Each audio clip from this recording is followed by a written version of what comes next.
Un gusto saludarlo. El día de hoy tengo como invitado al licenciado Carlos Angarita, egresado de la Universidad Pedagógica Nacional.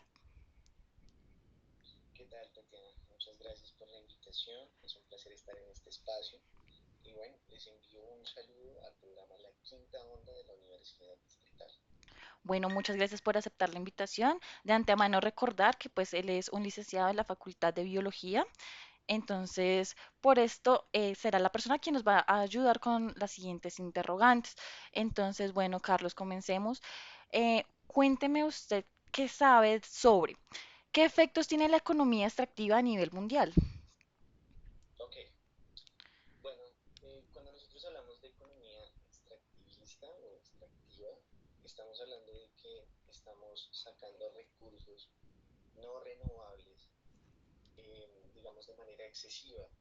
Entonces, estos efectos en la economía, sí, a nivel mundial, tiene que ver con que desde el 2024, si no me equivoco, ya salió la noticia y el porcentaje específico de que nosotros estamos gastando más recursos de los que en realidad tenemos. En ese sentido, digamos que ya acabamos con con esos recursos no renovables. Estamos gastando más de Ujú. lo que tenemos.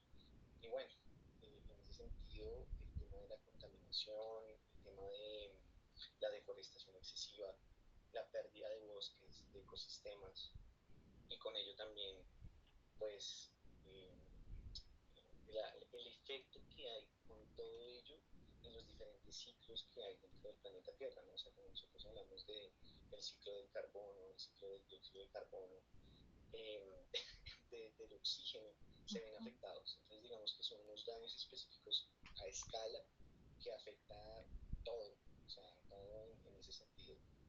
Ok, como unos efectos que nos están, que deberían hacer a largo plazo, pero que ya en pocas palabras los estamos viviendo. Sí, sí, claro, porque, bueno, es que en esta economía ese es el lío, se piensa solamente en el gasto, más no en qué es renovable, qué podemos renovar en ese sentido. Y con ello, pues, al liberar pues, grandes gases, grandes cantidades de estos elementos con la economía extractivista, pues estamos generando eso, como un efecto dominó. Ok, bueno, entiendo. Carlos, ¿y usted sabe cuáles son los minerales que se necesitan para construir los aparatos tecnológicos? Dícese, pues, celulares, computadores, relojes inteligentes, tabletas, y pues la extracción que está haciendo directamente al medio ambiente, además de lo que ya me ha mencionado. Sí, bueno, no soy un experto en ese sentido. Digamos que lo que sí sé que se maneja en términos de celulares y computación, pues se necesitan minerales, elementos químicos, digamos, que sirven para conexión, ¿no? Entonces tenemos el cobre, el oro, la plata. Sé de algunos que tienen que ver con algo que se llama tierras raras, ¿sí? Que Ujú. también se usa para la creación de estos celulares. Y todo esto también se necesita para el almacenamiento de energía, que lo que nosotros buscamos es aparatos tecnológicos que sean pequeños pero duraderos, por ejemplo.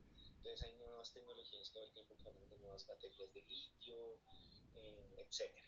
Entonces digamos que los conozco por encima, sé que es más o menos eso, Ujú. algo así como raro, pues tiene que ver con eso de las tierras raras y esa búsqueda de que todo se vuelva más pequeño.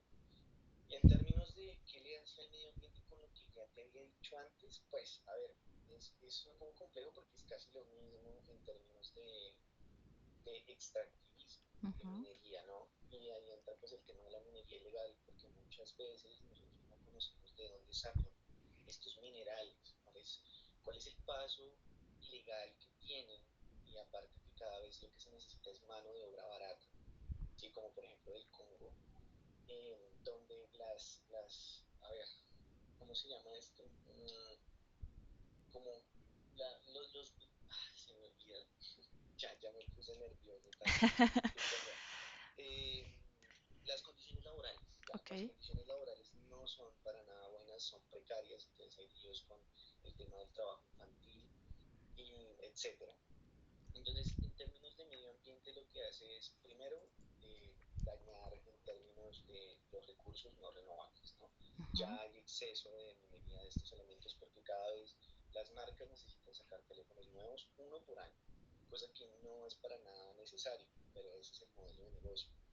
Hablando de celular, ¿no? Que es lo que más conozco. Ujú, Y también se habla de que al sacar estos elementos, pues hablamos de cómo en el agua, por ejemplo, hay acidificación. Entonces, lo que yo te decía antes es como un efecto dominó ujú. también en este caso, porque se necesita estos recursos y lo que se hace es que se acaban en un lado, entonces nos movemos a otro. Y ese daño en términos de deforestación, en términos de minería, pues van dañando cualquier ecosistema que se está tocando. Entiendo. Bueno, ¿y cuáles son estos minerales críticos que se necesitan para la inteligencia artificial y también pues qué consecuencias pueden ocasionar la explotación directamente en la biodiversidad? Ok, bueno, cuando se habla de inteligencia artificial, tengo entendido que, bueno, los componentes son muy parecidos a los anteriores que te mencionaba, porque se necesitan procesos rápidos, ¿no? Ujú, Lo único que tiene la inteligencia artificial es que si se necesita una base de datos gigante, como una especie de motherboards o computadores puestos uno encima de otro, que todo el tiempo se están alimentando y todo el tiempo están produciendo datos, ¿no? ujú. Entonces, digamos que para la creación de estos componentes es más o menos lo mismo. O sea, litio, cobalto, lo que yo te decía más o menos de tierras raras, y bueno, el cobre, el oro, la plata. Pero entonces, estos componentes, estas motherboards que nosotros conocemos como servidores, necesitan agua para su creación, que es una de las cosas que ahorita hemos visto en noticias. No Ujú, soy conocedor, no sé hasta qué punto la inteligencia artificial gasta tantos litros de agua por pregunta que se le hace. Pero lo que yo sí sé es que esta agua no es renovable, no es reutilizable. ¿Sí? ok. Y ahí tenemos un tema muy delicado porque, a ver, ahorita lo conocemos porque la inteligencia artificial es muy famosa, ¿sí? Se está moviendo mucho. Y pues claro, el gasto de agua que se está generando es demasiado. Pero no lo centro solo a la inteligencia artificial porque la inteligencia artificial digamos que fue la que sacó ese iceberg, pero Coca-Cola, por ejemplo, también es otra empresa que para generar la Coca-Cola que tomamos gasta millones de litros de agua que tampoco son reutilizables. Entonces digamos que la inteligencia artificial es una, ¿sí? de las tecnologías y de las empresas que está afectando directamente a la biodiversidad. ¿En qué sentido? Pues digamos que el término biodiversidad es muy amplio. Ujú, Muchas veces cuando pensamos en biodiversidad solamente el ecosistema, es el ave que compite con el árbol, etcétera, pero no, es un término que es mucho más amplio. Y cuando nosotros hablamos de biodiversidad, es que son todas esas cadenas tróficas las que se ven afectadas. Entonces, y va más allá, ¿no? Pero pues no vamos a entrar tan específicos y tan amplios en esto.